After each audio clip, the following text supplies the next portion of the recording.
214।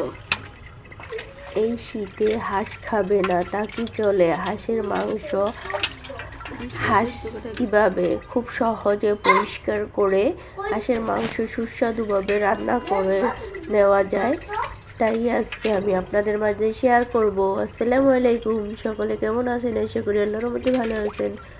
যে যেখান থেকে আমার ভিডিওটি দেখতেছেন প্লিজ একটা লাইক দিয়ে ভিডিওটি দেখা শুরু করবেন। তো আমার হাঁসটা দেখুন কতটা সুন্দর, মাশাআল্লাহ পরিষ্কার হয়েছে। তো এটি কিভাবে পরিষ্কার করা হয়েছে আমি আপনাদেরকে বলবো।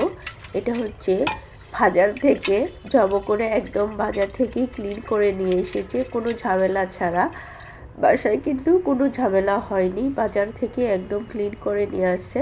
আপনারা চাইলে এভাবে নিয়ে আসতে পারেন। দেখুন মাশাআল্লাহ কতটা পরিষ্কার হয়েছে, আপনারা দেখেই বুঝতে পারতেছেন একটাও কিন্তু পশম নাই। তো আমি একটু সেগায় নিয়েছি, দিয়ে আমি হাঁসটাকে এখন কেটে নেব ভালো করে। তো হাঁসটা খুবই আমার দেখে এতটাই পছন্দ হয়েছে যে আমার কোনো ঝামেলা হয়নি বাছার জন্য। যে বাছতে কিন্তু হাঁস অনেক ঝামেলা হয়, কিন্তু বাজার থেকে যে এত সুন্দরভাবে পরিষ্কার হবে সেটা ভাবিনি। তো দেখে আমার খুবই ভালো লাগছে, আপনাদেরও দেখে ভালো লাগবে। তো আমার হাঁসটা কেটে নিয়েছি, কেটে আমি এখন ভালো করে এটা ধুয়ে নেব। তো পাতি হাঁস, এটা দেশি পাতি হাঁস। তো দেশি পাতি হাঁস কিন্তু এই শীতে খেতে খুবই ভালো লাগে। তো বিশেষ করে হাঁসের মাংস দিয়ে ছিটা পিঠা, রুটি পিঠা, খিচুড়ি, ভুনা খিচুড়ি, এই টাইপের খাবারগুলো কিন্তু খেতে খুবই সুস্বাদু হয়। যা আমি আজকে হাঁসের মাংস আর ভুনা খিচুড়ি করব। তো আমি হাঁসটা রান্না করে কিন্তু ভুনা খিচুড়িও খেয়েছি, ছিটা পিঠাও বানিয়েছি এবং রুটি পিঠাও বানিয়ে খেয়েছি।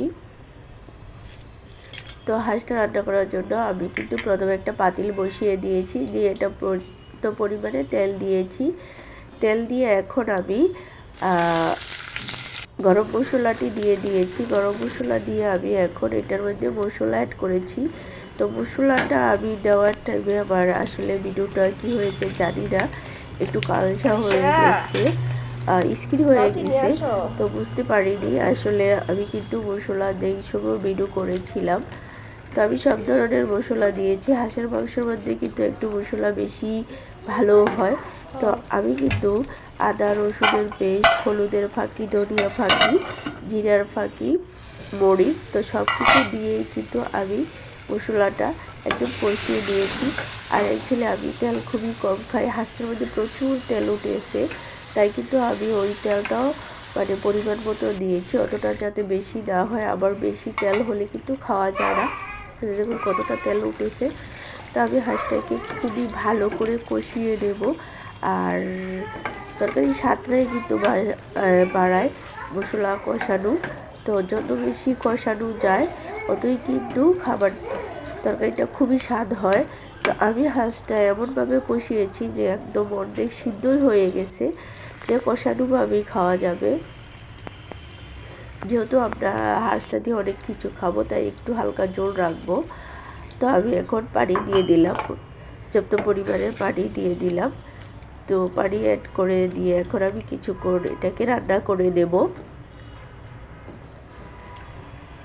অ্যাকচুয়ালি আমার প্রচণ্ড ঠান্ডা লাগছে, হয়তো ভয়েস শুনতে আপনাদেরও একটু অসুবিধা হতে পারে, বাট আপনারা একটু মানিয়ে নেবেন। তো আমার হাঁসটা প্রায় রান্না হয়ে গেছে। এখন আমি রান্নার শেষে কিছু মশলা অ্যাড করব, যেটা খাবার তরকারিটাকে একদম শাই করে দেবে। তো এখানে আমি কিছু গরম মশলা আর ফাঁকি, ধনিয়া ফাঁকি, জিরা ফাঁকি দিয়ে দিলাম। রান্নার শেষে যখন নামিয়ে নেব তখন এই ফাঁকিগুলো দিয়ে আমি এখন একটু নাড়া দিয়ে নামিয়ে নেব। আমার কিন্তু অলরেডি হয়ে গেছে সিদ্ধ, কিন্তু আমার কষানোর টাইমে সিদ্ধ হয়ে গেছে। তো এখন জাস্ট কিছু জল মানে পানি দিয়েছি বিদায় একটু জাল করে নিলাম। যাই হোক, হাঁসটা মাশাআল্লাহ অনেক সুস্বাদু হয়েছিল, একদম দেশি হাঁস, পারফেক্ট। তো এখন আমি খিচুড়ি রান্না করব, ভুনা খিচুড়ি। ভুনা খিচুড়ি রান্না করার জন্য আমার ভুনা খিচুড়িটা খুবই ঝরঝর হয়েছে। তো আমি এখানে তেল দিয়ে দিলাম, পাতিলে তেল দিয়ে কিছু গরম মশলা দিয়েছি, তেজপাতা, তারপরে দারচিনি, এলাচ, লং দিয়ে পেঁয়াজ দিয়েছি। পেঁয়াজটা আমি হালকা একটু ভেজে নিয়েছি, আসলে খিচুড়ির পেঁয়াজ এত ভাজতে হয় না। তো ভেজে আমি কিছু মশলা দিয়ে দিচ্ছি। তো এখানে হচ্ছে হলুদের ফাঁকি, আর মরিচের ফাঁকি, ধনিয়া ফাঁকি, জিরার ফাঁকি, আদা রসুনের পেস্ট, লবণ দিয়ে আমি মশলাটা একটু কষিয়ে নেব, কেননা এটা আমি ভুনা খিচুড়ি রান্না করব।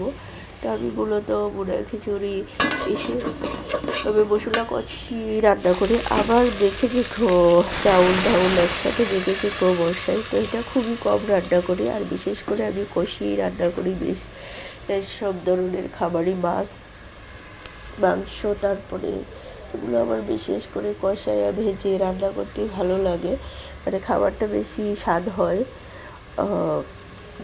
আর কি। তো এখানে আমি সব ধরনের মশলা অ্যাড করে এখন হালকা একটু কষিয়ে নেব। কষিয়ে নিয়ে আমি এখানে 2 রকমের ডাল নিয়েছি, মুগ ডাল আর মসুর ডাল। আমি মুগ ডালটা একটু হালকা সিদ্ধ করে দিয়েছি, কেননা মুগ ডালটা কিন্তু সিদ্ধ হতে একটু সময় লাগে, তাই মুগ ডালটা আলাদা হালকা একটু সিদ্ধ করে দিলে কিন্তু একদম পারফেক্ট হয় ধরোটা ডালের সাথে। তো এইখানে আমি পোলাওর চাউল আর মসুর ডালটা দিয়ে দিয়েছি, আর এই যে মুগ ডালটা আমি একটু হালকা সিদ্ধ দিয়ে দিলাম। তো এখন আমি সবগুলো একসাথে কিছু কষিয়ে নেব, হালকা একটু কষিয়ে নেব, দিয়ে তারপরে আমি এখানে পানি অ্যাড করে দেব।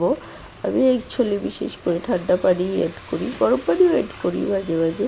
তো এখন যে গ্যাসের প্রবলেম, তো দেখা যায় আসলে ওইভাবে করা হয় না, গ্যাসের প্রচণ্ড অনেক রকমের প্রবলেম হচ্ছে। তো বিশেষ করে আমার কিন্তু এদিক দিয়ে হাঁস রান্নাও শেষ, তো খিচুড়িটা বসিয়ে দিলাম। খিচুড়িটা এখন আমার মোটামুটিভাবে কিন্তু এখন আমি ঢেকে দেব। ঢেকে যখন বলক আসবে তখন আমি চুলাটা অফ করে দেব।